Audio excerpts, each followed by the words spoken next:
Thank you very much, Bosco, for being here with us today. We're all so excited about hearing your testimony. Thank you very much. Thank you so much for your invitation. And I will try as much as I can to explain my experience in English, because my language is Spanish, so I'm going to try my best, okay?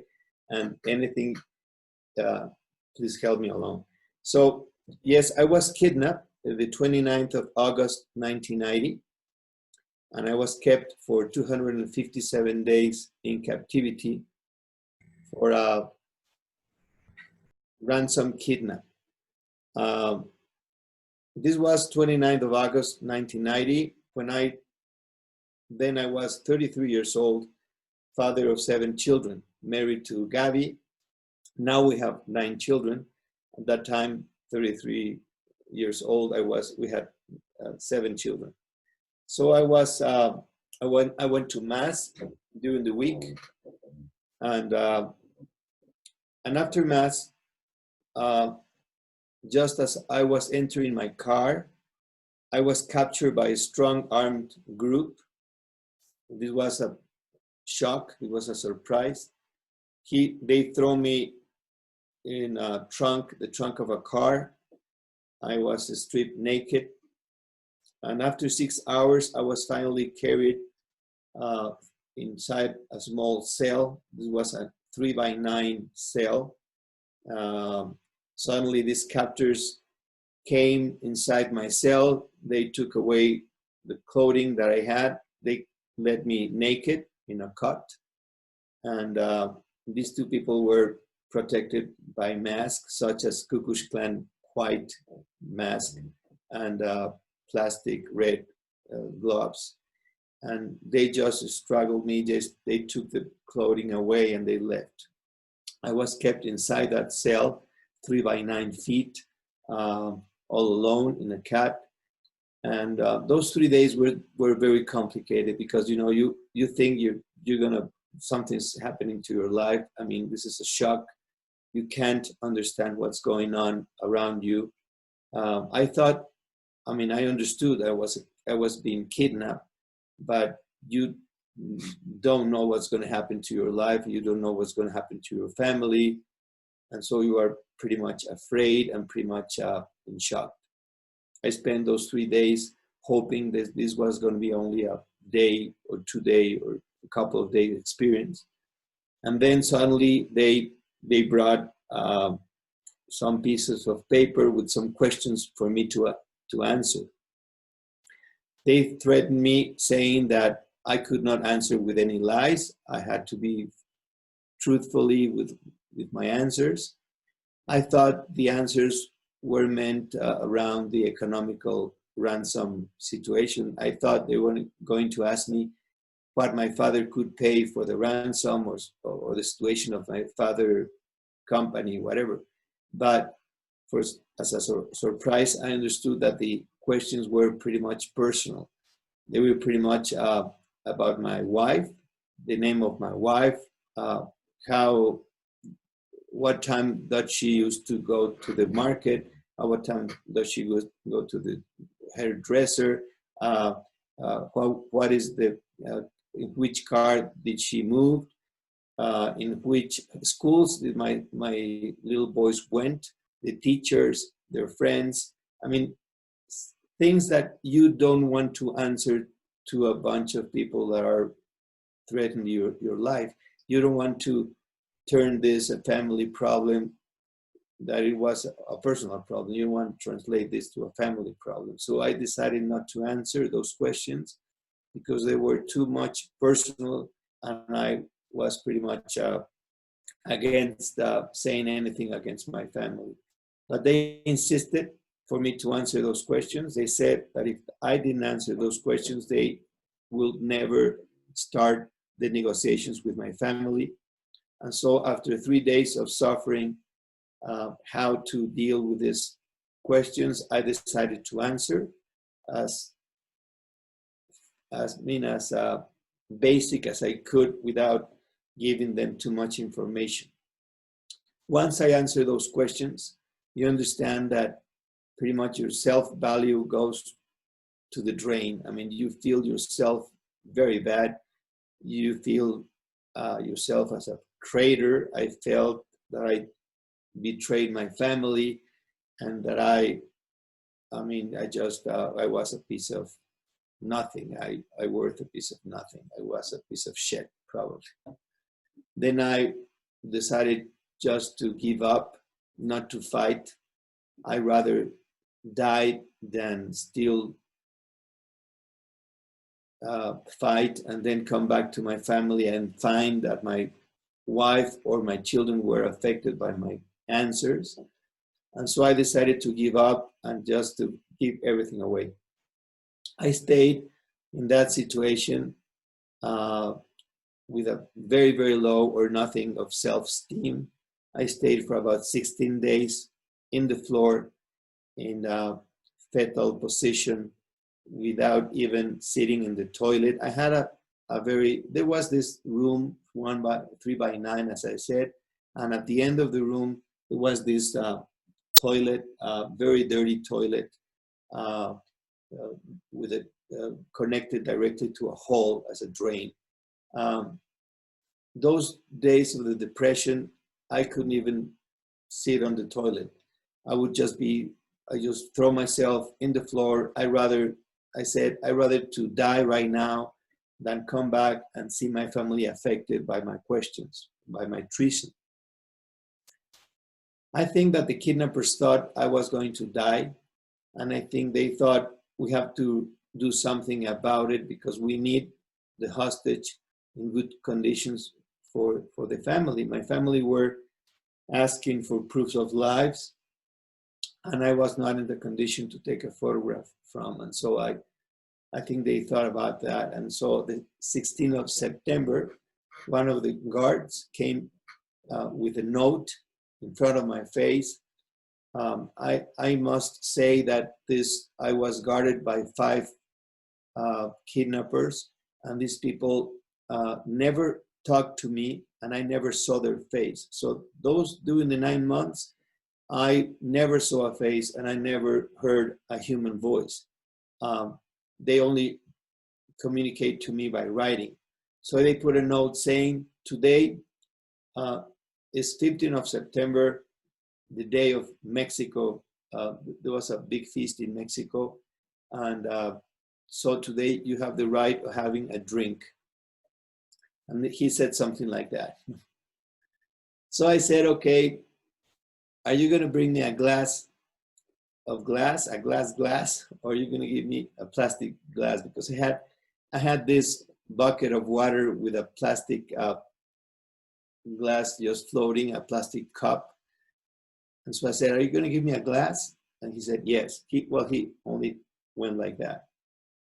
Okay, give me a whiskey. I like Scotch whiskey. And I said, okay, this is an opportunity probably to smell something good, to clean up my mouth that was probably affected by they gave me a punch during the capture, and I was still hurt. And I said, okay, this is an opportunity to smell something different, to probably relax myself with a little alcohol, to be a little drunky. And I said, okay, give me a glass of whiskey. And he said, what brand do you want? I said, Chivas. And he said, how do you like it? Just wrote it. And I said, give me a big glass, ball glass, on the rocks, whiskey, straight up with a big piece of ice. So when he left, I started like dreaming about my petition and say, God, please make it a true petition. Don't let them, make it true. Make it true. I want this whiskey. I really want this whiskey. Suddenly, about 3 hours ago, this guard in front of me, he opened the door and he put a glass of whiskey just as I requested. My Scotch whiskey, straight to the top, big glass with a big chunk of ice. So I just, in the floor, I just fight to reach the glass. I reached the glass. I put it on the floor. and I just push it back to the where I was, to the end of the room, just near the toilet. I took the glass with my hands. I say, I'm gonna really take advantage of this beautiful gift that I got. I'm gonna try to enjoy it to the end, minute by minute. So I start to smell the whiskey. I start playing with it, with the ice going down and up to the whiskey. I start refreshing my mouth with the glass like that over my wounded lip. And then I was doing that when I heard my conscience saying, Bosco, offer me the whiskey. This was like a internal voice of conscience, probably God, I don't know, but I heard that like a challenge, like a personal challenge saying, Bosco, offer me the whiskey.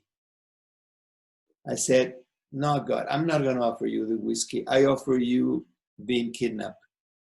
I heard my conscience saying, this is not up to you. The kidnap is not up to you. Okay, I offer you not seeing my family. That's not up to you either.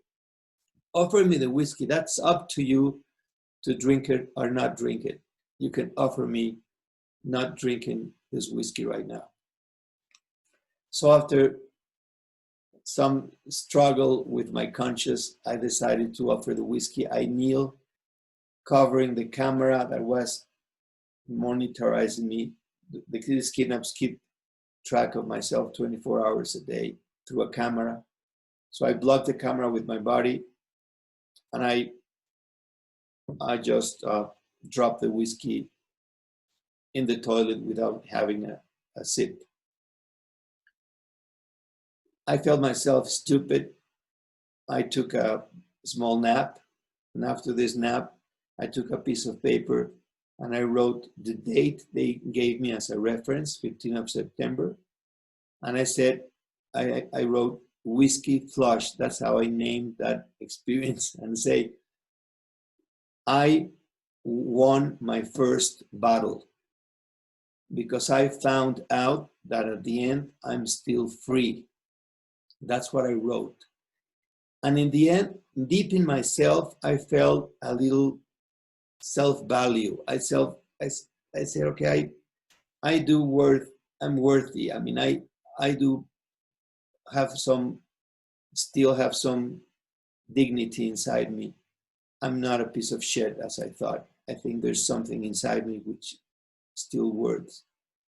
And so I kneel on my knees and I start yelling, asking my kidnappers for a letter from my family. I needed to be cheered up. I needed somebody to cheer me up and say, Bosco, you can do it. Come on, leave. Come on, fight. Come on, you can survive of this situation. So I start yelling, asking for that letter. Finally, this guard opened the door with his mask covered. He was covered, and he said, he just went said it's not possible. It's not possible to receive a letter from your family. So I said, okay, let's do something. It's not much different what would your brother would ask you, would write to you right now, if he could write you a letter, that what you could probably write now to your brother if your brother was the one kidnapped. So why don't you place yourself at home and write a letter to your brother that is kidnapped? So I wrote a letter to this brother. I closed this letter, I bent this letter in three. And then after a while, I opened the letter and said, okay, let's read the letter just as if your brother you received the letter from your brother, just as if you received it from your brother. And so I opened this letter, and one of the things that letter had, it was written with common sense. It was very, very truly letter. It said, brother, I just want to tell you that you are not kidnapped alone. All the family is being kidnapped. This is not a personal matter. This is a family matter, and we have to fight it all in a team.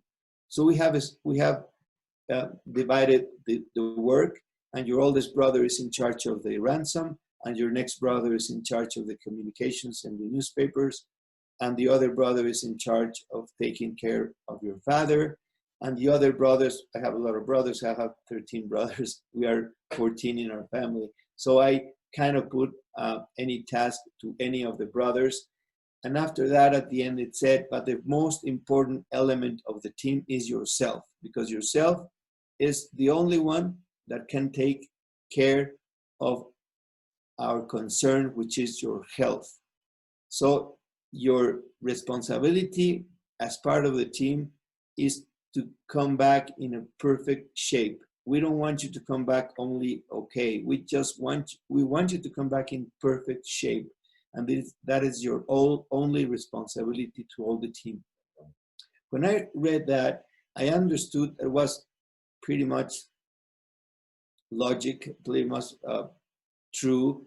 I mean, I would probably understand that my wife should be very, very concerned. My brothers were probably suffering of not knowing how I was. And so I was the only one in the team that could take care of the kidnapped, which I was. So I decided to start growing up, to start recovering myself from this depression. I started to fight back and start to coming back to life. Then I said, okay, what is my only responsibility? And I said, to be in perfect shape. So I wrote I asked for some markers, a red marker. They gave me a red marker, and I wrote on the wall on my cell. I wrote, be in perfect shape. That's what the first thing I wrote. And I said, okay, we have to be in perfect shape. How to be in perfect shape? I'm an architect. I'm not a psychologist, but I have common sense, and I say, okay, how to be in perfect shape? So I divided the task in 3 basic columns. The first one said mental health, be in mental health. The second one is physical health. And the third one is do something. Take advantage of the time, which is the most precious treasure that we have in our hands. The first thing, which is mental health, I said, okay, get rid of the anguish you have inside your chest. I had a lot of anguish, and you could not think when you have anguish. You cannot be happy. You cannot do something. You cannot work.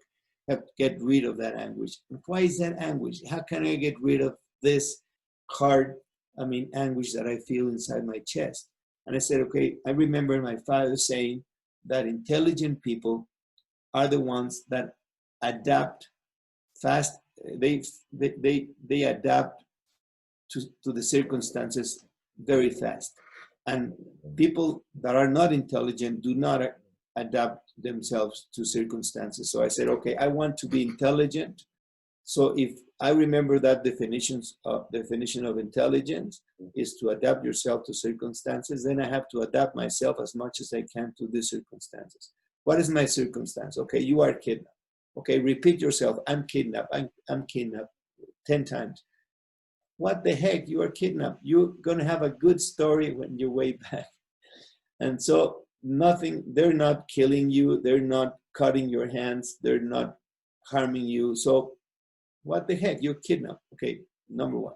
Number 2, why this cell, such a small cell? Why only 1 meter by 3 meters?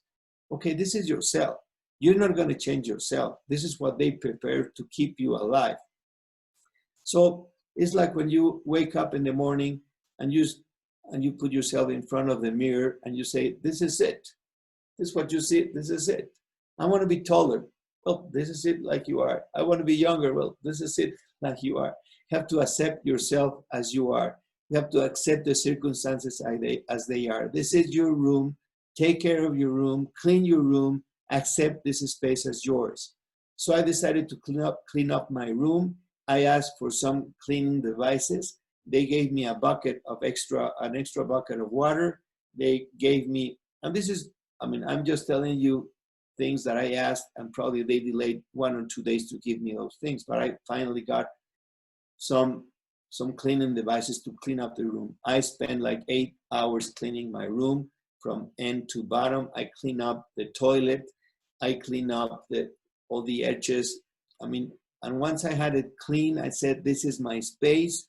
This is my protective cell. This is not something, it protects the cell from the outside, in which I have these kidnappers, armed kidnappers that probably do me harm. So I prefer being inside alone in this small cell, but it's big enough to take care of my, to be around. Probably it's too short, the 3 feet, I could probably touch the walls, but on the other hand, the 9 feet, I could not touch the walls. So this is big enough. And I mentalized to take care of the space. I organized the space. I said, okay, in this corner, I'm going to put the bucket of water. In this other corner, I'm going to put the pieces of paper that I have with a pen. I asked for a Bible. They gave me a Bible. I put the Bible in another corner. And I said, okay, I always know where things are. This is organized. This is clean. And today, if you want to leave dirty from the door out from the door in, today, Architect Bosco Gutierrez, it's here. This is my place. I clean the place. I can sit in the toilet without any being clean and comfort. And this is where I'm going to live these days. When God's desire, I'm going to stay here. So I start thinking that I start get rid of that anguish in my chest, and I felt a little better doing those things. The third thing I did in mental health, which is very, very important, is to retake your faith. And what I mean by retake your faith is that probably right now, you guys, you have a good faith, a Christian faith probably, or any religion you may have, but probably that is a result of your education. Probably it's a result of your parents, your family that gave you that faith, probably the school, probably the society you live around is providing with some of the faith that you have. But there's some situations such as this kidnap that you have to take away the external influences of your faith, and you have to start with a new personal faith. You have to retake those things that you say you believe, and from there on, you have to take it like your decision. You have to take it like 100% your decision, 100% new. And so I decided, okay, I'm going to get rid of my faith. I'm going to throw my faith to the garbage, and I'm going to live like a no-believer for 3 days. So I tried to live 3 days without believing in anything. And then after the third day, I came back to me and said, okay, Bosco, let's start from the beginning. Do you believe in God? I said, yes, I believe in God. And so my other Bosco said, okay, don't answer me just like that. Just give me the reason. Why do you believe in God right now? What are the reasons you believe in God? And I said, well, because I'm an architect and I know that to be able to design a house is very complicated. Probably you need more than a month to design a house. I mean, I cannot understand how a house can be designed without an architect. I cannot understand how a watch can be built without a watcher, a clock man. I cannot understand how this big universe could have been created without a God behind. So that's something I truly believe. That's something I don't understand when they ask me like a big explosion creating the earth or something. I don't believe in that. It doesn't make logic to me. So I, Bosco, by name, personal, I believe in God from now on as my personal decision, not as a heritage, social heritage, or family or mother or father heritage. This is a personal matter from now on. Okay, if you believe in God, you have to be consequent to that belief. If you believe in God, you don't believe in a God that cannot do anything. You believe in an omnipotent God that can do anything. Yes, I believe in an omnipotent God. If he's omnipotent and he's your father and he loves you more than you love your children right now in these circumstances, that God loves you more, And if you're convinced of that, how he could have probably prevent your kidnap? Why he didn't prevent your kidnap? The only question, the only answer to that is that he has much more visibility than I had. He probably was seeing this conference in 2020. I could not see more than 3 feet by 9. My visibility was only 3 feet by 9, and his visibility is eternal and is throughout all the times. And so at the end, I said, okay, God knows more than me. And for some reason, he didn't avoid my kidnap. So this is for a good reason. This is for a reason. I don't understand it at all, but I know this is for a reason.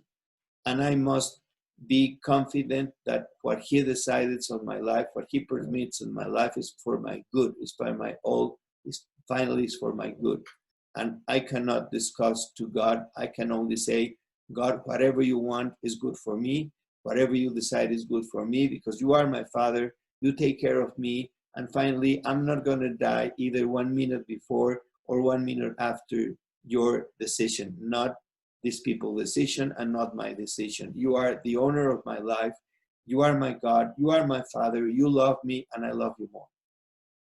I think that is important because this gave me a great shell of protection. I felt very protected, and I decided that it was the thought that I wanted to believe, and I decided that from now on, I would be 100% Catholic, from 1 to 100%. I mean, I would do everything to be consequent to this faith.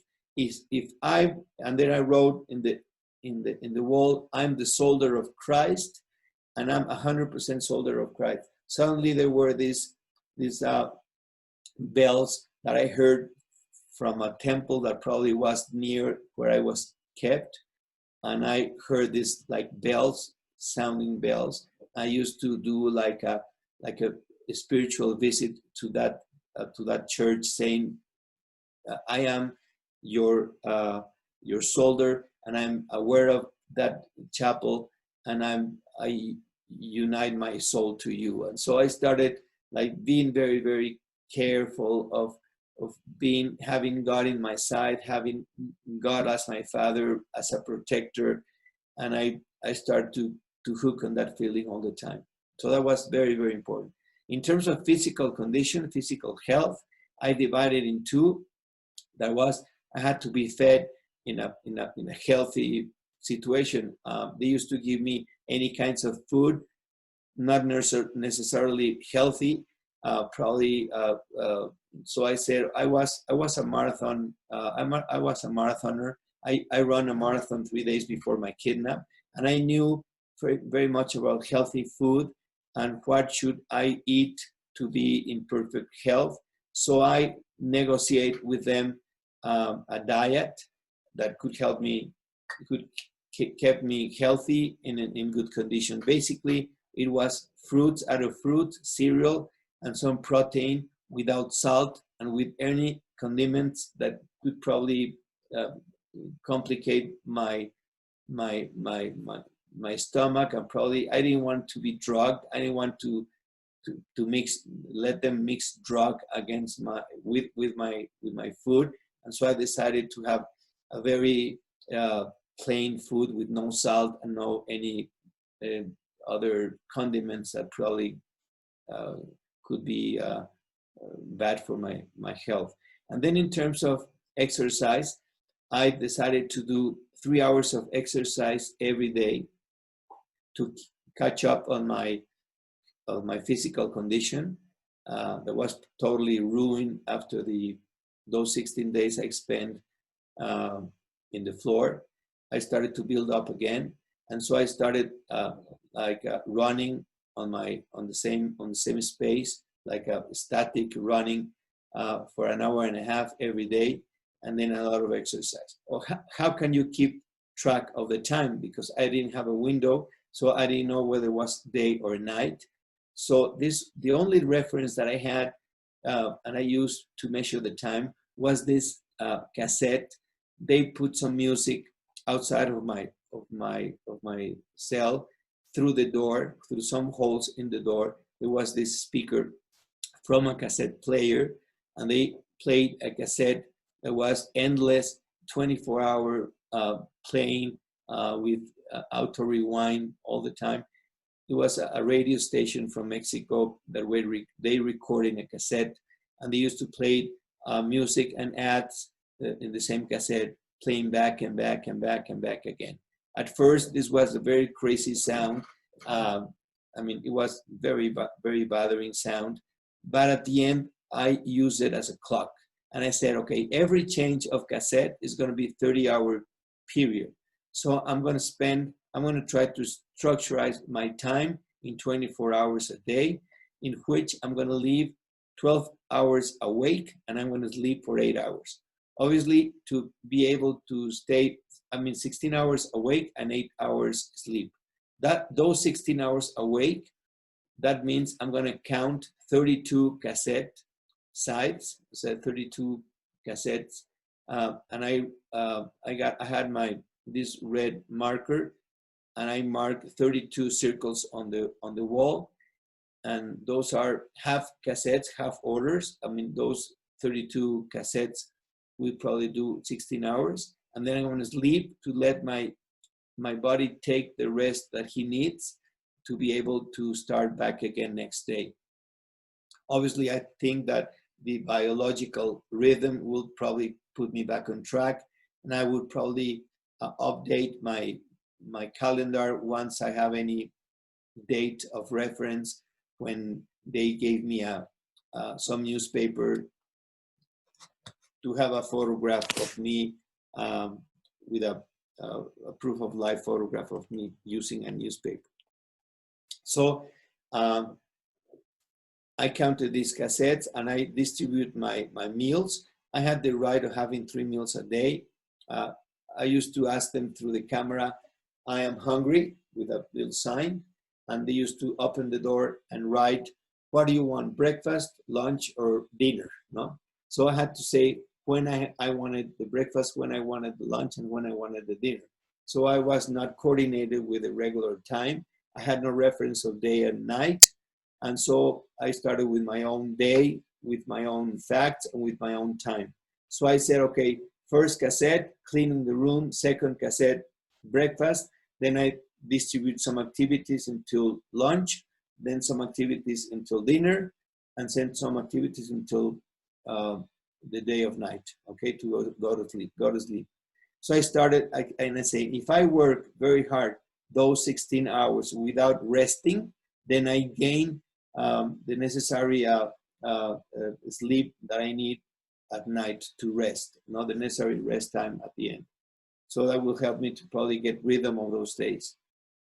So okay, in the morning I start, and I said, one other thing to be in mental health is to get not having a single moment of inactivity. I had to be in activity all time because I was very, very afraid for the imagination to take over my head and get me crazy thoughts. I didn't want to be having those thoughts that never help you about what's going to happen if the future, what happens if they kill you. They used to give me a lot of threats. They used to say by writing, hey, by Saturday, if your family doesn't pay by Saturday, you're dead.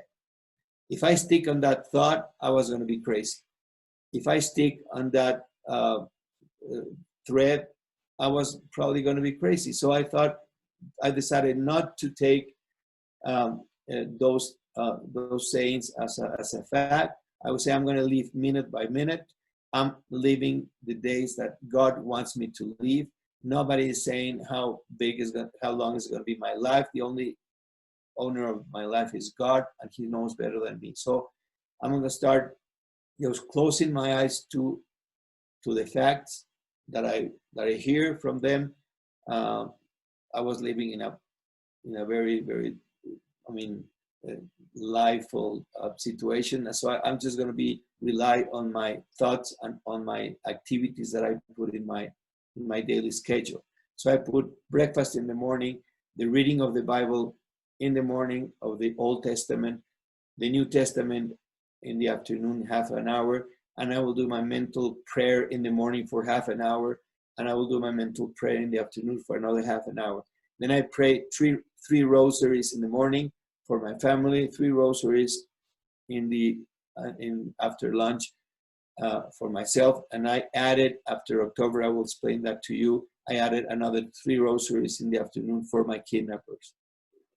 I had pretty much sense of I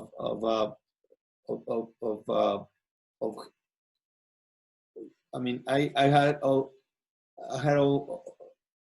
was a member of Opus Dei for 9 years. I was already a member for 9 years, so I knew pretty much the daily activities to keep on my faith, and I think that I had that formation because it helped me a lot of how to administrate the days and how to put my mind where you should in those difficult circumstances. So I rely much on the prayer. I rely much on my faith to put all my worries on God's hand and relying on His goodness and relying on His kind. After that, then at 12 o'clock, I used to attend Mass.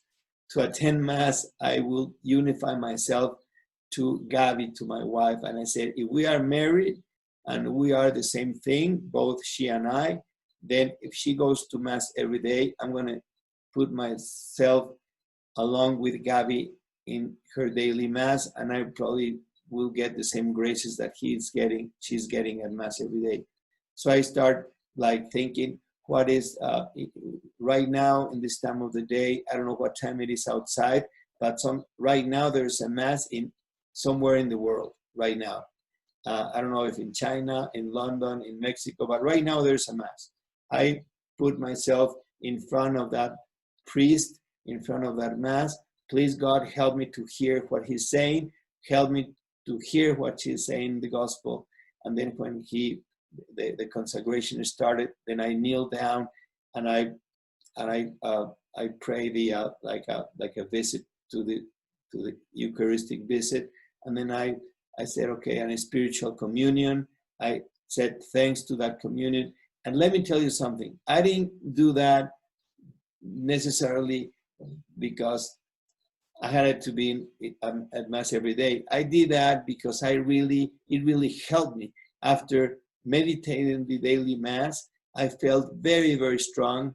I felt like the best time of my day was after this 12 noon Mass. And so for me, it was a very, very important activity to do. Then obviously, there were other things to do along the day to cover all the 16 hours. As I said, I used to do a lot of exercise. I decided to do 3 cassettes, which 1 hour and a half of jogging in the same place, static jogging. I will be very, very tired at the end of that jogging. And I decided to do something in order to not to skip any day without exercise. That's something also important to you to mention. I mean, for me to mention you. How do you do not to skip your exercise, to your daily exercise? What do you do yourself to keep yourself constant in your exercise every day? So I said, the best thing to do is related to my treasure. What is your treasure? I asked myself. What is your treasure? Your treasure is your home. Your treasure is your account, your bank account. What is your treasure? And I answered, and you can answer that question as well. Your true treasure are your loved ones. And so I decided, okay, let's list my treasure. And I list my treasure by putting 80 names of lovely people that I knew they were with me inside that kidnap. They were mentally linked with me. Started with my father, my wife, my children, my friends, my many people related to me that I knew perfectly well, that they were concerned about me at that time. So I decided to run 1 minute for every treasure. Praying one pray to Jose Maria Escrivá de Balaguer with Our Father, Hail Mary, and Holy, and that prayer including the Our Father and the Holy Mary, I remember that it lasts a minute. So I used to pray that, do that pray for my father, and then I changed to Gabby, and then I changed to my next children, and then. And I realized that thinking of my loved ones would probably was there was my mind was located, and I never thought about my legs, my tired legs. I never thought about the tiredness I have in my feet running. And after all, I could run every day of my kidnap, almost 9 months, every day without skipping any day of exercise. So I was in very, very good condition at the end. Well, something happened with the third part of my plan, which is take advantage of the time that you spend here. One of the things was, okay, get all the evidence you can, because when you come back, you want to be useful to the investigation. I put that. I was aware of the sounds I heard. I was aware of how the kidnappers were, like one was taller, while the other one was shorter. I mean, anything that could probably help in the future to build an investigation against these people. And then I put something that probably bothered me and worried me, but it was very, very fun to think, is escape, try to escape. And try to escape was a mental, it was fun to try to think about it at least. I didn't thought I was going to be able to escape, but I thought that when I came back, everybody probably will wanted to ask me, hey Bosco, did you try to escape anytime? And I wanted to answer, I was ready. I could not find the opportunity probably, but that was not on me. I was ready on my side, and I'm satisfied that I did anything to escape on my side. That what I wanted to answer that. Another thought that I had, I was afraid to be left alone by these people. I was afraid that next day, sometime they would not show, and I was left alone inside the cell, and I would probably die because I could not eat. There was nobody to give me the food that day. And I was so afraid to be left alone that I said, I'm going to try to open the window from the inside by my own means.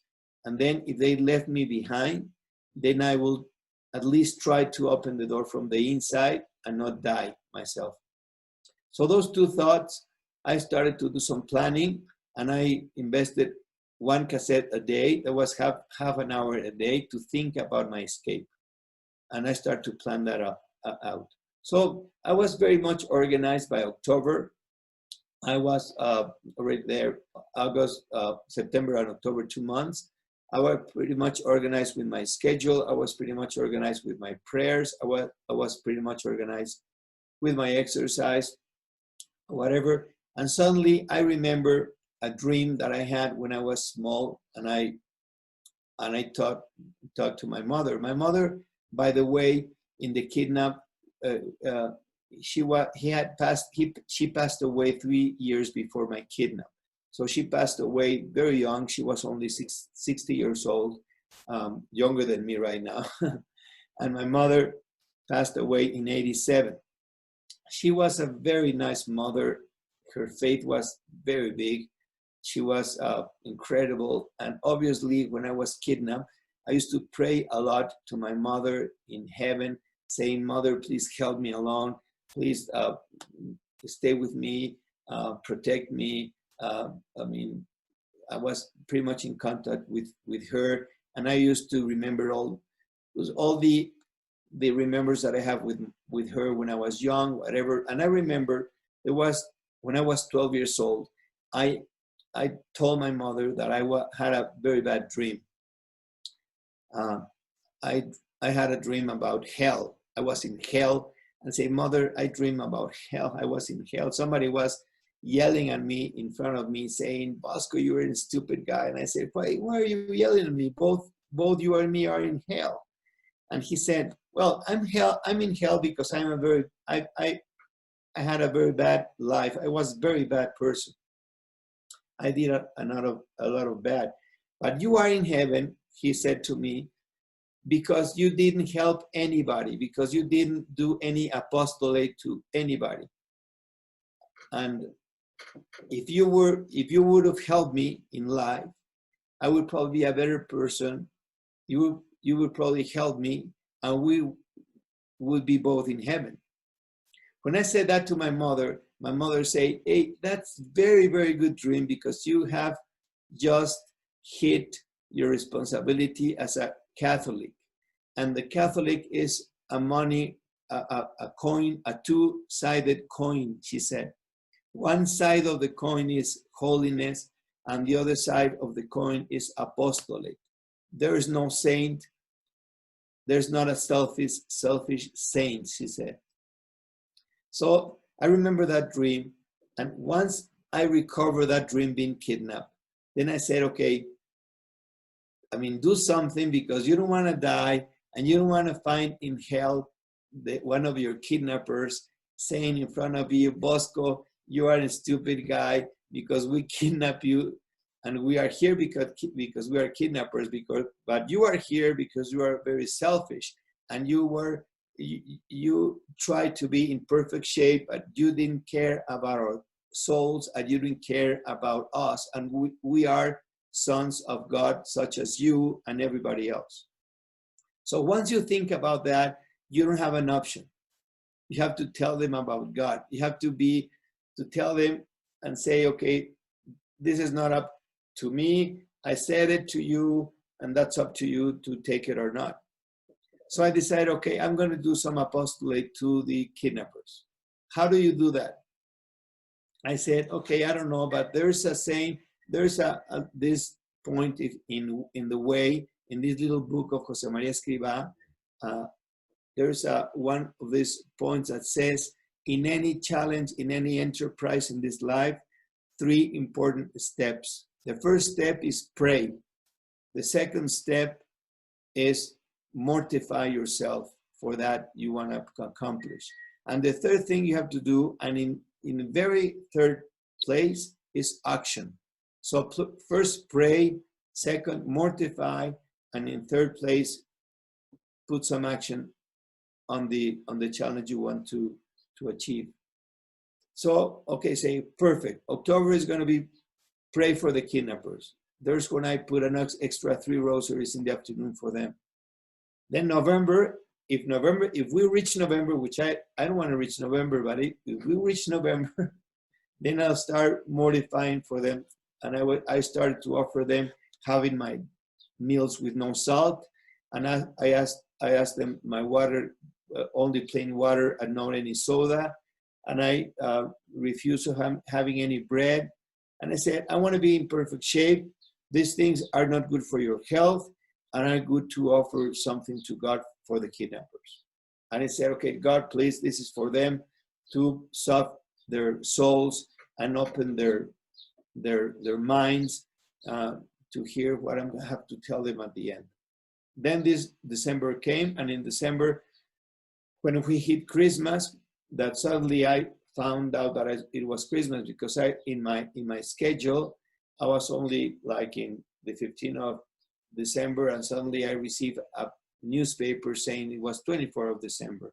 I was living longer days than it was, and Christmas captured me and surprised me. I was in front of Christmas. So they took a picture of me, a proof of life with a newspaper, holding a newspaper, the 24th of December newspaper.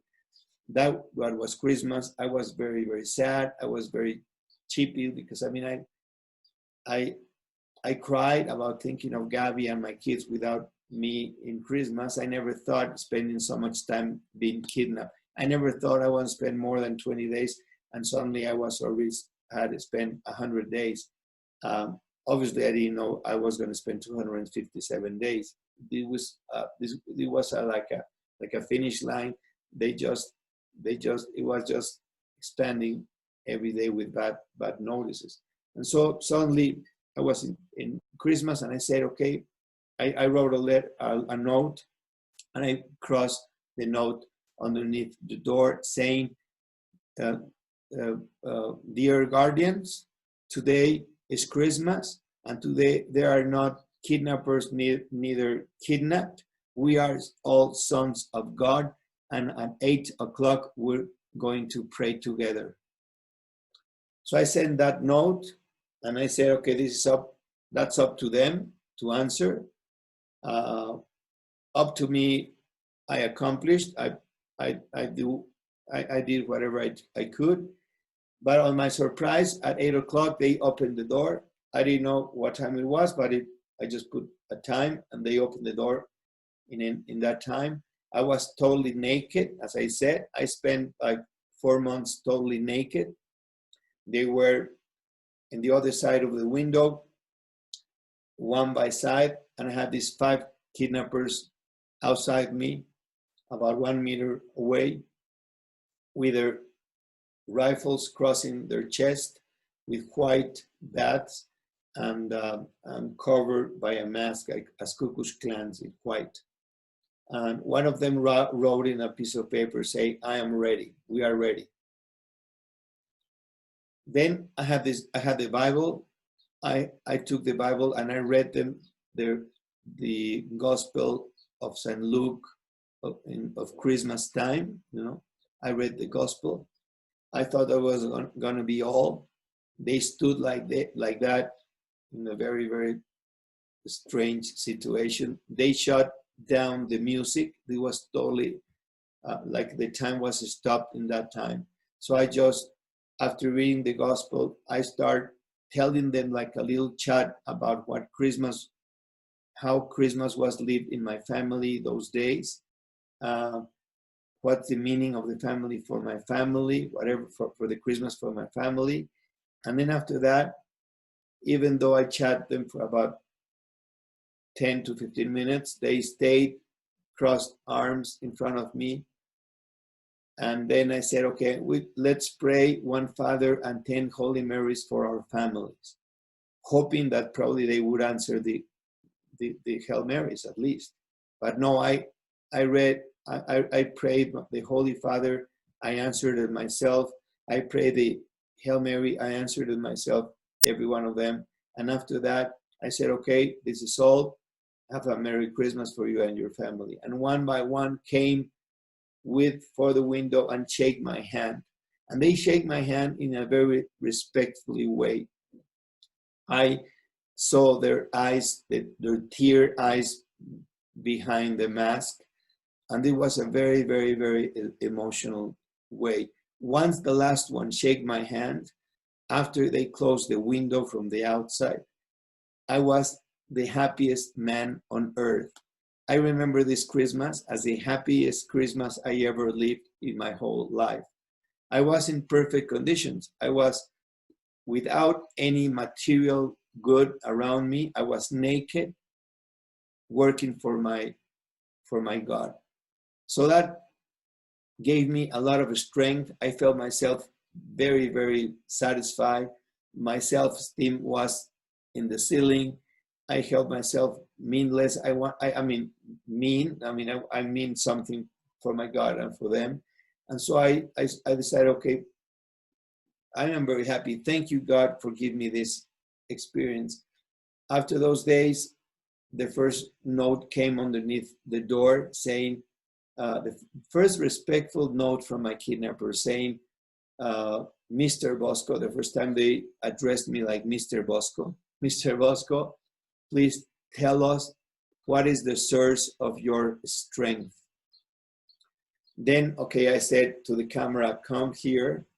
And so this guy opened the door. This was the kidnapper in charge.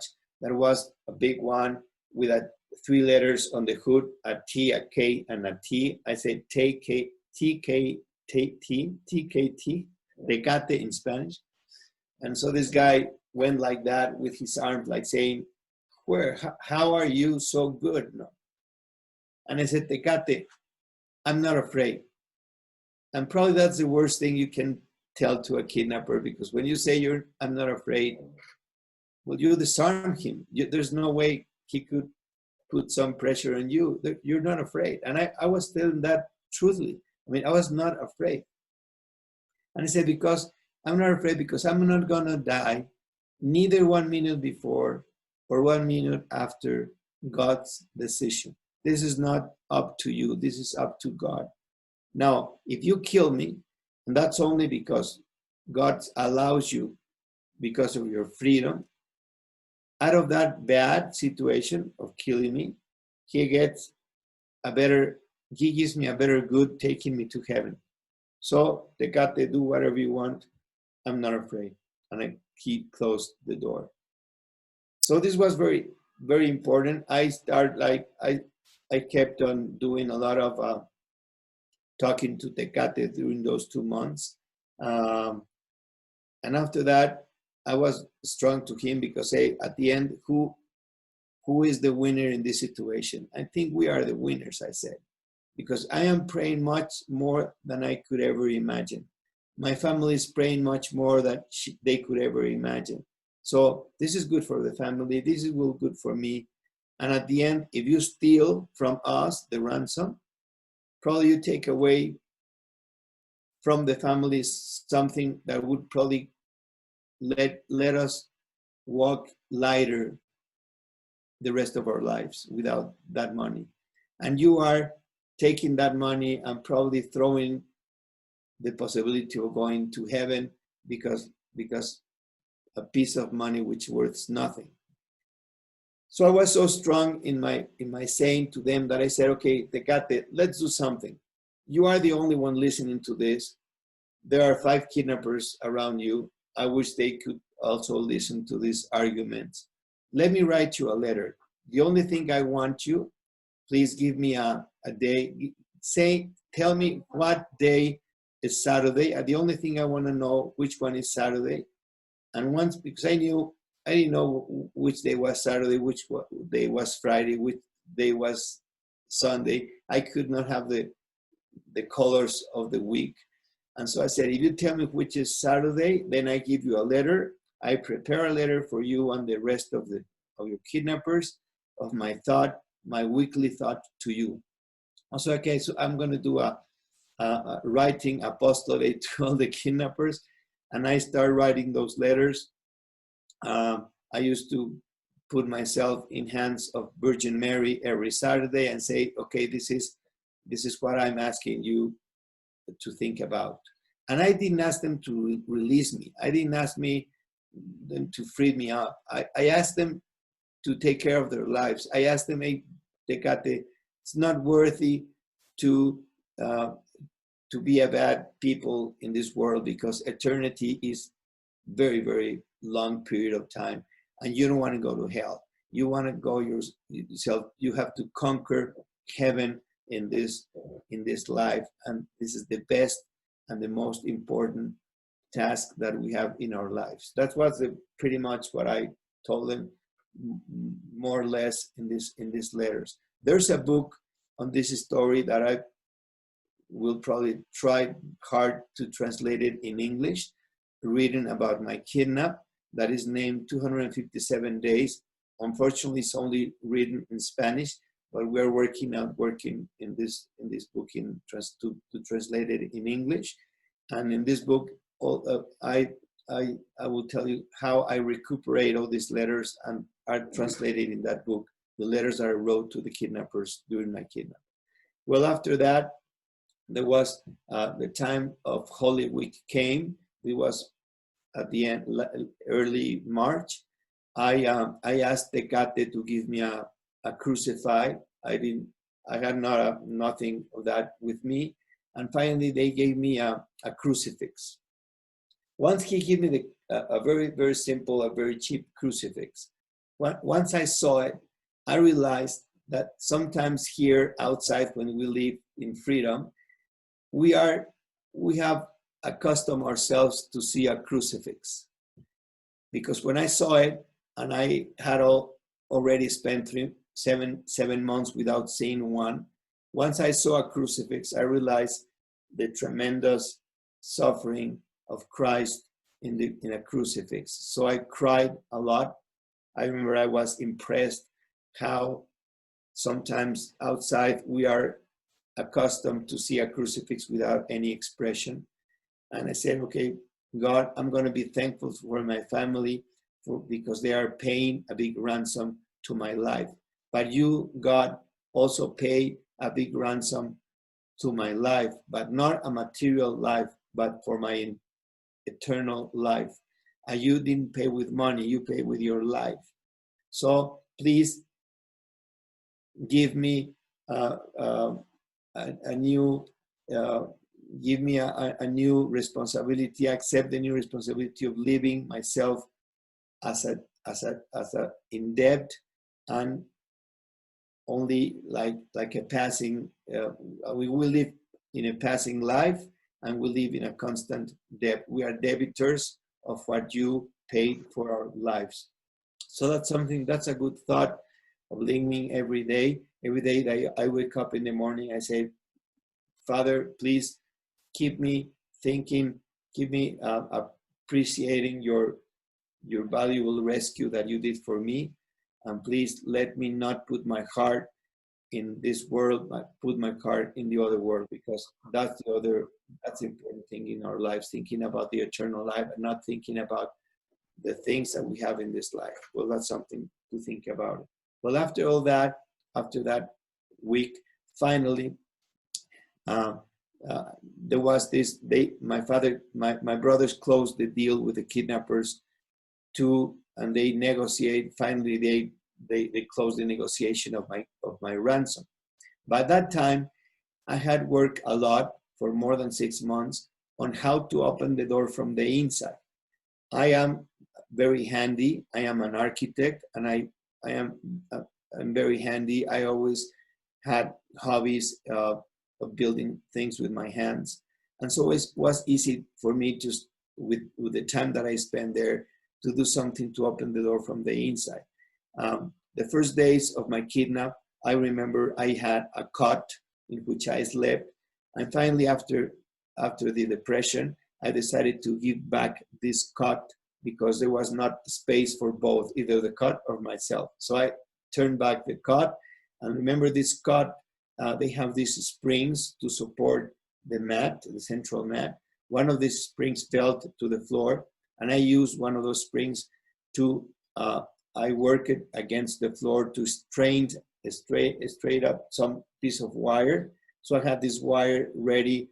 I built a hook to be able to pull the window from the inside with this wire that I built out of the spring of the cot. And then the other thing I built is having that, I asked for this medicine for heartburn. I decided I had heartburn. That wasn't something invented because I wanted to get that container. I remember this container from any pharmacy with this liquid against the heartburn called Melox in Mexico. So I asked for a bottle of this heartburn remedy, and I got it, and I finally cut it using a razor that I asked to shave my beard, and I broke the razor with my hands. They asked why I was breaking that razor. I turned them back, all the pieces of the razor, but I kept like half an inch of a knife of the razor. With that, I cut this plastic container. So I had, by May, I had already, I mean, 8 months, also eight months and a half after my kidnap, I had already my instruments in case I was left alone, to at least try to open the door from the inside and get out. So the 1st of May, they finally told me that they had to put together a film. They have to video me with instructions to my brothers of how to pay. There's when I found out that my brothers were not in Mexico. They were in Buenos Aires, Argentina, because they asked them to fly to Argentina. Actually, they started negotiating the ransom in Madrid, Spain. Then they moved them to Chile, and then they moved them to Argentina. This was an international terrorist organization.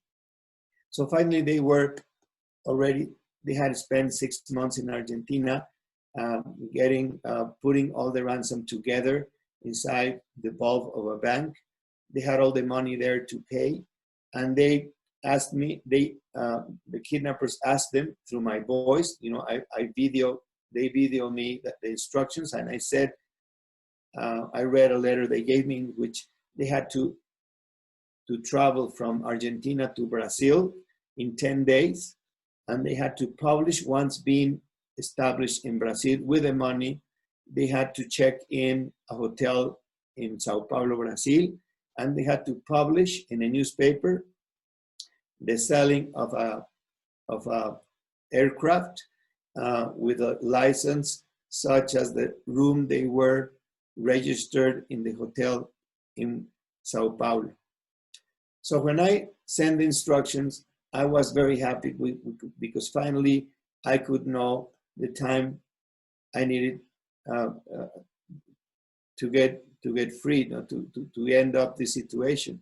And I started to count the days like a countdown from the 1st to the 10th of May. Then when 11th of May came, I knew that my brothers should put the ad of the newspaper in the newspaper saying all the instructions that they were in Brazil in the room number where the license was they put in the aircraft. So I asked Tecate, do we have the newspaper? And he was, suddenly I felt him, he was very angry. He took the newspaper, he threw it into my cell. I tried to find the ad of the airplane, and suddenly I saw the ad saying, impossible to close the sale of the aircraft in Brazil. License plate XXXXX, there was no license plate. And they were canceling the trip to Brazil because they had problems to move the money from country to country. They said, we can close the deal of the aircraft in Argentina or Mexico. He asked me, he said, like asking me some explanation, and I said, Tecate is very logical. If they have the money in Argentina, they could not travel to Brazil. And obviously my father did his best to be able to have a permit to move the money, but the government of Brazil those days had just put a law against kidnap, in which was it was not possible to pay a ransom in Brazil because it was not permitted by law. And this is a very good law against the kidnappers, and they have to get rid of kidnappers in Brazil, by the way. But they could not move from Argentina. So this was not happening. I was not getting free the next day, and I was very, very sad. I cried, and I started, to recovering myself from the beginning again. And I said to Tecate, please let me write a letter to the kidnappers that are in Brazil to explain them to please go back to Argentina and get the money from my brothers in Argentina. They are ready to give you the money in Argentina.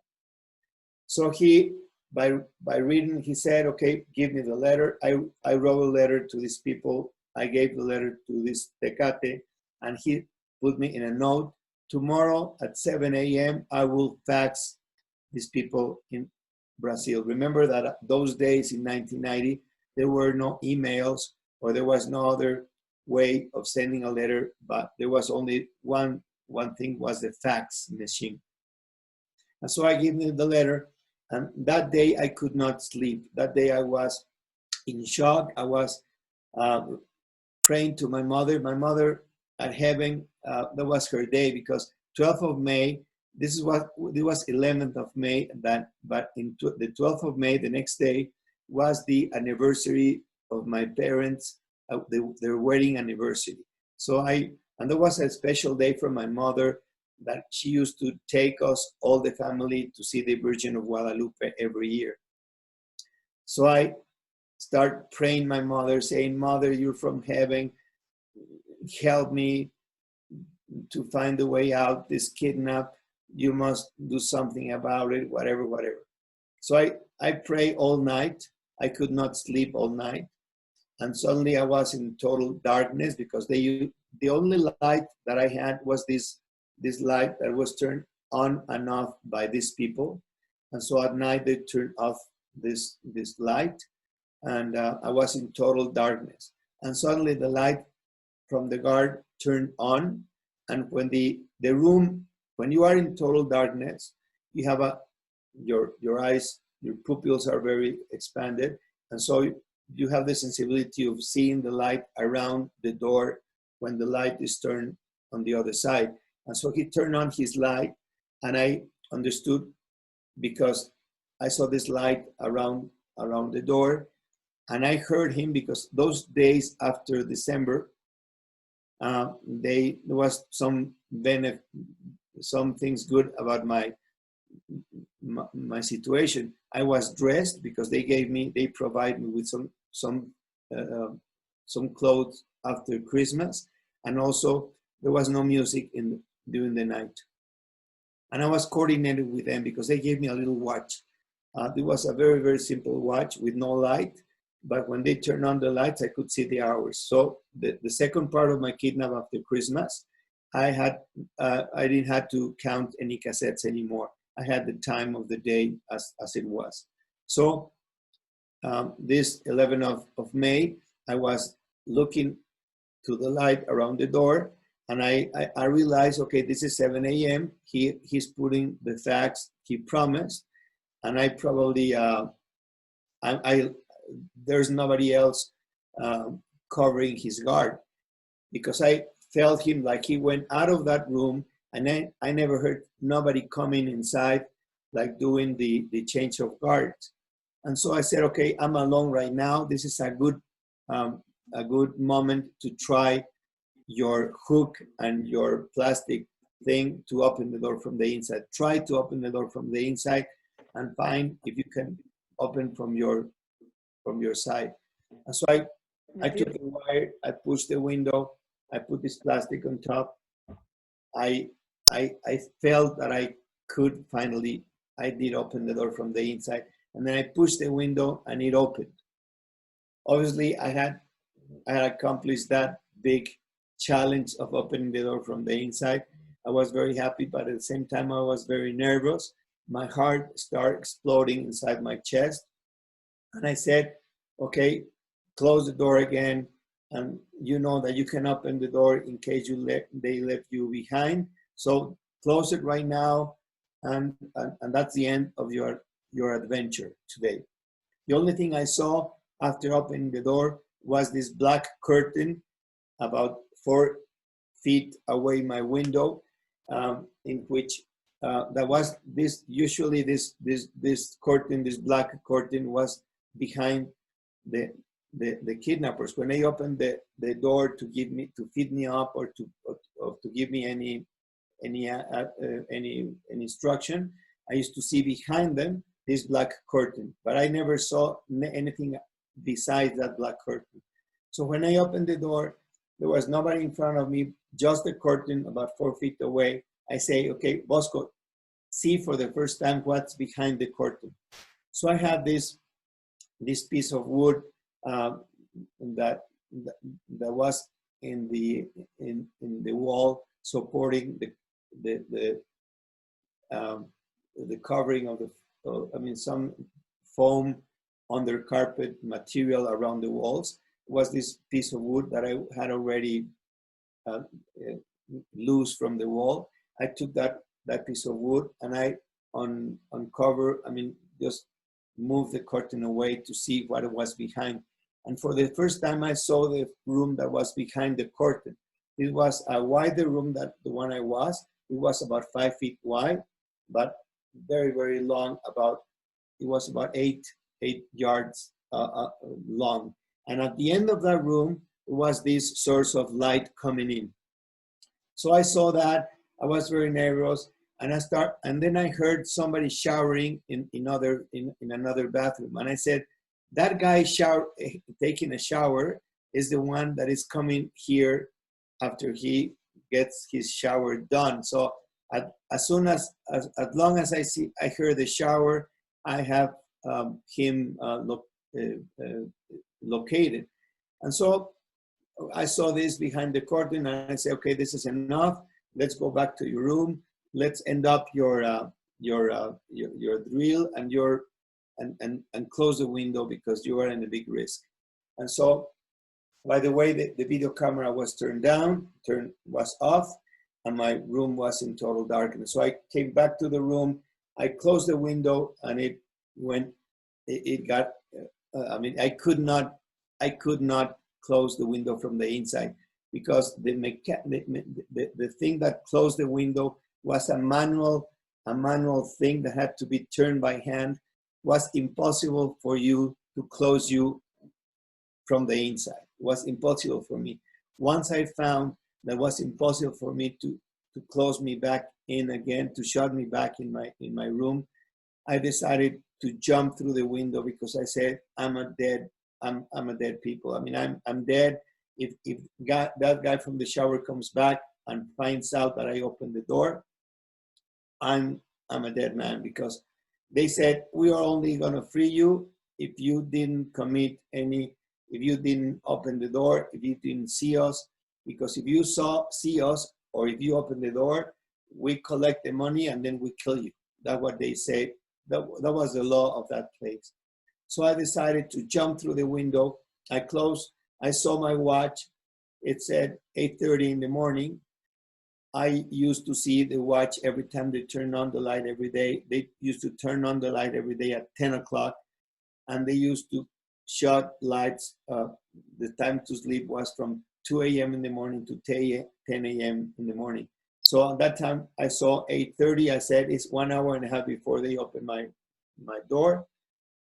So I closed the door from the outside, not to leave anything behind, just to let them understand that I'm still there. And so I came back. I went to the end of the room, through where the light was coming through. I passed through that little hatch that was like 2 feet by 2 feet near the floor. I crawled from that space, and as the moment I stand in the third room, there was this bed in front of me, about 4 feet away. There was this guy sleeping in front of me. So I walked by this guy sleeping. It was 8:30 in the morning, 12th of May. I jumped through a window. I didn't even think of doing anything but reaching the window. I jumped through the window. I start crawling in a car passage, about 60 feet in front of me was this door. I crawled into the door. I stood up. I opened the door from the inside. I was out. So I closed the door in my behind, and I started running as hard as I could. I covered myself. About in the other side of the street to the right, there was this girl going out from her home to jog, putting her headphones, setting up her headphones. And just before she closed the door from her house, I stepped into her, I stepped inside her house. She started yelling. I kneeled down the floor and saying, please don't yell. I'm a victim. I was kidnapped in front of your house. She started yelling more, even more. Her father came down. He started giving me some kicks. He kicked me out to the street, and I stand over and start running and keep running again. So I ran 2 other blocks. I found in my first turn that I was in Puebla, in Mexico. This is a city about 2 hours Mexico, and I found out because there's very typical way they announce, they have the streets are numbered in that particular town. So I understood that I was in Puebla. I ran 2 blocks and I found a taxi. There was this guy washing up his taxi on top of the sidewalk. And so without asking, I just put myself inside of the taxi. He said he could not take me. I changed my version from the kidnapper. I said, I'm ill. I have a heart problem. I must be taken to the hospital. So he started asking for help in his radio, and suddenly this other taxi came in the street. I changed from the taxi that was in the sidewalk to the taxi that was on the street, from the back door to the back door, without letting this other taxi driver to see me. And I asked him to take me to Mexico. Mexico is about 2.5 hours from Puebla. He said, "Do you have money?" "Yes, I have money." Once he reached the toll, he just went back and said, "Do you have money for the toll?" And I said, "No, I don't have money." And he said, "What are you going to do?" And I said, "Well, you have two options. Either you drop me here and there's some soldiers, there's some army on the tollway, or you take me home and I pay you the double." He didn't understood. Obviously, he didn't like my look. I was with long hair, looking very pale, with my white lip around because of the situation. I was not in a very, very nice shape. And so he paid the tollway, but after the tollway, the taxi broke, and he just parked a few yards after the tollway. So he opened the trunk, he opened the hood, and I said, "Are you a mechanic?" And he said, "No." "And why do you open the hood? Everybody opens the hood when a car breaks, but why don't you come here and we do something better?" He just, "There's a rosary on your mirror. Is it rosary to pray, or this is only a simple rosary, not to pray?" Okay, and he said, "No, it's just like a souvenir." And I say, "Okay, why don't we pray this rosary that you have right here? I will give thanks to God for something is happening to me right now, and you probably have something to pray also for your family."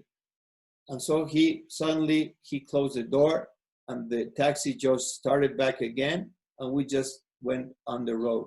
Now this friend that is the taxi driver, he helped me to escape. His name is Fidel. I asked Fidel, "Why after the toll-free that your taxi broke down?" And he said, "Oh no, it didn't broke down. I fake it because I didn't want to go to the road with such a weird people as you. No? You were in very. I was concerned of taking so much such as weird people as you. Why did you change your mind? Because you invite me to pray the rosary." So those are the things that have making, important statements in my life, that sometimes when the Holy Spirit gives you some good thought about asking somebody to pray the rosary with you, you better do what those motions of the Holy Spirit, because there are many, many good things behind doing what God asks you in every moment. So finally we were heading home. I was playing with the air outside the taxi. Thinking about the tremendous notice I was going to put into my family. Nobody noticed I was escaping. Nothing. Neither the kidnappers, neither the taxi driver, neither my family. Only God and myself were experiencing the great news. I was just going to surprise my family with my escape. Gabi, my wife, one of the things I have to tell you, she spent 9 months, 257 days, a little bit more of 9 months. And he went every day to see the Virgin of Guadalupe. I must say that my home in Mexico, we live very far from the Virgin of Guadalupe. We're more than an hour far from the Virgin of Guadalupe. And it's very complicated because there's a lot of, it's crowded.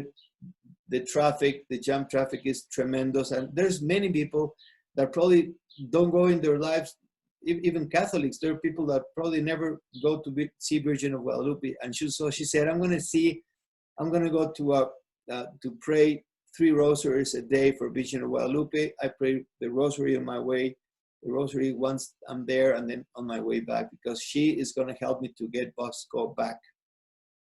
And this is incredible, because after 6 months of going every day to the Virgin of Guadalupe, my sister asked Gabi, what do you pray? No, I pray for Bosco to come in perfect shape. No. And my sister said, okay, and after 6 months of doing daily visit to the Virgin Mary, I mean, you're getting Bosco back for sure. Now you have to pray for something else. And Gabby says, okay, from now on, we're going to pray for him to escape. And after 3 months, just 1 week before I came back, my sister asked Gabby again, you have already prayed 6 months for Bosco to come in perfect conditions. Probably he's coming in perfect conditions because Mother Mary is a good payer. Now you pray for 3 months for him to escape. Probably he's going to escape. Now, what else do you want to ask Virgin Mary? And Gabby says, the last thing I want to ask Mother Mary is that I want to be the one who welcomes Bosco when he comes home. Well, that day, the 12th of May, in which they canceled the payment because they couldn't fly to Brazil, they decided to come back to Mexico. My brothers were in Argentina. They told Gabby I was not going to go out next day, and she must start living with her family because they didn't know when I was coming back.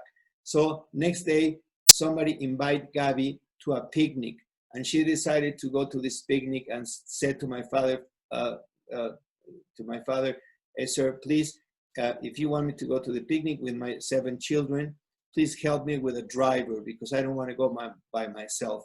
And my father said, hey, Gabby, come here at 11 o'clock and pick up a driver from my home. The same time she was picking up the driver, I was getting home. I asked the taxi driver not to take me to the hospital, take me to my father's home. And just before arriving, about 20 yards before getting to my father's house, I saw this station wagon in front of me with Gabby and my 7 kids. There's where I exploded. And I said, I escaped, I could escape. I exploded with the notice. She came down. She didn't understood what's going on. So that was the end. My children used to cry because they saw her mother, embracing a very, very ugly gentleman. They didn't recognize me, obviously. My father came down, and this was a happy, happy ending. So this is the end of the story. I hope I explained it enough for you to understand it in another language. And if you have any other questions or something, I'll be happy to answer anything that you may have. Thank you very much, Bosco, for an incredible testimony of what was a life-changing experience. Wow. If anyone has any questions, could you write it on the chat? In the meantime, I will ask a question. So when you were kidnapped, your children were very young. How did your wife, Gabby, live the situation with them? Because it's very hard for them to understand. Yes, the oldest boy had only 8 years old, and so there were 7, starting from 8 years old, and the youngest, the 2 pair of twins, they were only 4 months of age. So she decided, she was only a 29 girl with 7 children, and she's wonderful. And she said, I want them to live as happy as they can, and they don't have enough age to understand what's happening. So she said that I was building a hotel. I'm an architect, and she said, your father was hired to build a hotel, and the clients, they don't allow your father to come back until he finished the construction of the hotel. So every day they ask, hey, father, mother, and do you talk to him? Yes, I talk to him every night. And so the oldest said, why don't he calls me? And he said, okay, he calls every night, but if you want, stay with me during the night, and you probably can talk to your father. So the next day, my little son said to Gabby, hey, didn't he call? Yes, he called. And why didn't he talk to me? Because you were sleeping. And I tried to awake you, but you could not be awakened. And so, but he says, okay, mother, why don't you ask him to write me a letter? And so Gabby asked one of my brothers that have a very similar handwriting than myself. And so Gabby wrote a letter, asked my brother to put it in his hand, just as it was from me. And my brother used to come home saying, I have some letters for you. And my sons were very, very excited. They jumped and they were very happy. And Gabby used to read them the letter that I had. So she kept for my children like the picture of the beautiful life, no? La vida es bella. This is a movie that she created a new fantasy on their lives, like making them understand that his father was working very hard and he could not come home until he finished his work. And after I came back, well, they started realizing that was not what happened to me. And they start as soon as they start growing to understand what happened. And eventually we try to talk to them as clearly as we can. And as if they got older, they don't understand fully, but it's a good experience for the family. The family has this as a good patrimony of experience, and I think they understand. Amazing. Wow, you must have a very strong wife, an amazing wife. Lots of people are writing questions about whether you were in contact with the kidnappers after you managed to escape, or whether they got caught. Did you ever hear? No, they really, what happened is that when I escaped, I came back with the police to the house I was kept because I knew where I was. So I came back with the police, and obviously we didn't found anybody. As soon as they found that the kidnap was gone, they just run and left everything behind. So we found all the documents of the kidnappers, and we found about 5 passports of them. And there was one from Spain, about 3 from South America, and only 1 from Mexico. And after that, then we had a meeting. We had this English company giving us some consultation about how to negotiate this situation. This is a company in London named Control Risk. And these people from Control Risk gave us advice not to not to start the war with the kidnappers, because they thought the kidnappers were around 40 people and we only had like 5 passports. So he said, okay, you probably go against 5 people, but you're going to have 35 people against your family, and your family, they know you and you know where they're going to come. So the better strategy is to talk about a peace agreement. And so my father went to the news, to the public news, to the TV, open TV, and he said, I have the five IDs on my hand, but I won't place any persecution if you promise not to leave the family alone for the future. And let's close the book from now on. And this is the stop of the situation. And this was a very good thing, because we never knew who they were. We didn't even pursue an investigation. And but we never got any other communication from them. It was a closed book, and never in 30 years we have never heard about these people. Guillermo says, I really admire you and would like to know if you could forgive your kidnappers, and if so, what would you say about forgiveness? The last letter I wrote to the kidnappers, I used that letter to forgive my kidnappers, and I put that I forgive you for all what you have done to the family and to me, because I'm totally convinced that this is for the good of the family and this is for the good of me.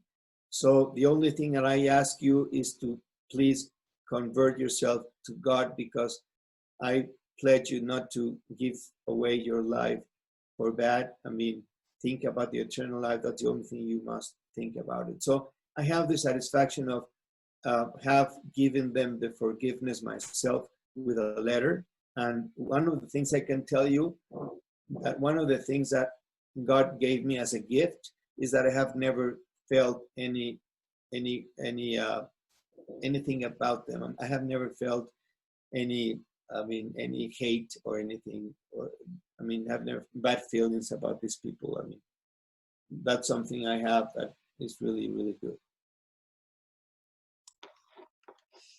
Thank you very much. There's lots of questions, Bosco. So Letitia Berry is asking, after your kidnapping, how did your life change?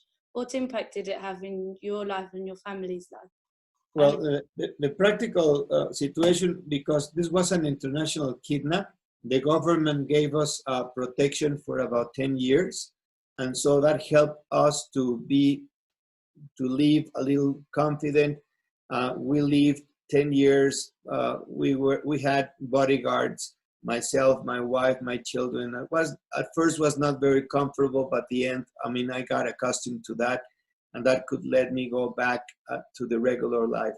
And in the other way, my wife says that I changed a little bit in good.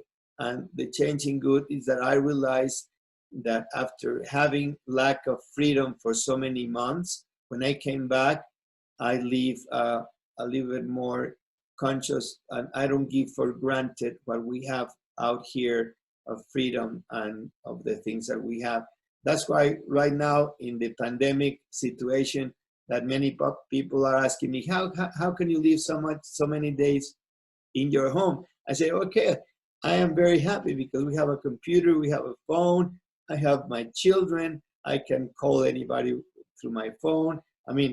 Comparison of what I lived those days in which I had nothing, we are privileged of so many things we have. And the only thing I can tell you that this space of confinement that we're living is a great opportunity to recuperate your life, your internal life. Because during my kidnap, one of the things, a very, very good thing about me is that I prayed so much that I came out as a prayer athlete.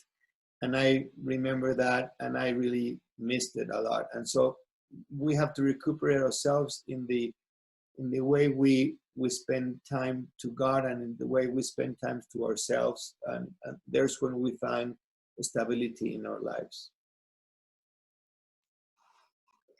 And Bosco, Patricia also is asking, what happened to the taxi driver and the kidnappers? Well, you've told us about the kidnappers, but did you, she says, you have a friendship with the taxi driver, presumably you helped him grow in faith. Did you hear again from him?